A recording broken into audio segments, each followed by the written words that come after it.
We provide you the platform to turn your dreams into reality.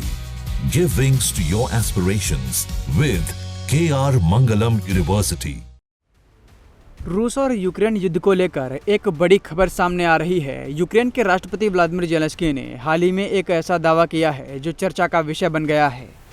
Zelensky ने direct चीन पर एक बड़ा आरोप लगा दिया है। ज़ेलेंस्की ने कहा है कि चीन के 155 नागरिक रूसी सेना के साथ यूक्रेन की सेना से लड़ रहे हैं। इनमें से 2 को यूक्रेनी सेना ने पकड़ भी लिया है और उनसे पूछताछ चल रही है। ज़ेलेंस्की ने इसका एक वीडियो भी शेयर किया है। ज़ेलेंस्की ने उम्मीद जताई है कि अमेरिका चीनी नागरिकों के युद्ध में शामिल होने का मुद्दा रूस के साथ वार्ता में उठाएगा। हिंद प्रशांत क्षेत्र में अमेरिकी सेनाओं के प्रमुख एडमिरल सैमुअल पापारो ने रूस के लिए लड़ रहे 2 चीनी नागरिकों के पकड़े जाने की पुष्टि की है। चीन की तरफ से भी इस मामले को लेकर बयान सामने आया है। चीन ने यूक्रेन में चीनी नागरिकों के युद्ध में शामिल होने के दावे को आधारहीन बताया है और यूक्रेन युद्ध के राजनीतिक समाधान पर जोर दिया है। बता दें कि रूस ने बुधवार को फिर से यूक्रेन की राजधानी कीव और दक्षिण के प्रमुख शहर मिकोलेव पर ड्रोन हमले किए। इन हमलों में 12 लोग घायल हो गए और कई भवनों को नुकसान हुआ है।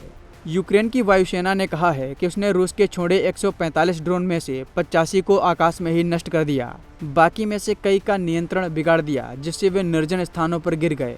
इसी बीच रूस ने दावा किया है कि उसने यूक्रेन के सुमी क्षेत्र की सीमा के एक गांव पर कब्जा कर लिया है और आगे बढ़ने के लिए वहां पर लड़ाई चल रही है।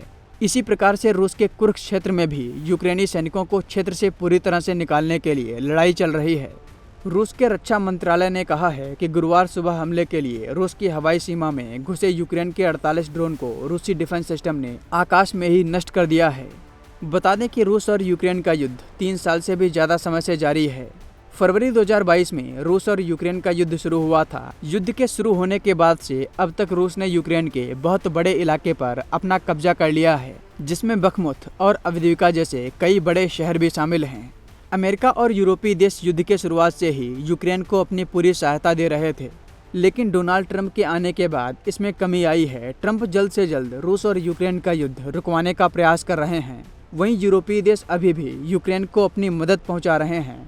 ब्रिटेन ने शुक्रवार को घोषणा की कि वह यूक्रेन को 450 मिलियन पाउंड यानी लगभग $580 मिलियन की सैन्य सहायता देगा। यह सहायता यूक्रेन की रक्षा को मजबूत बनाने और भविष्य में किसी भी शांति समझौते से पहले उसे मजबूत स्थिति में लाने के लिए दी जा रही है।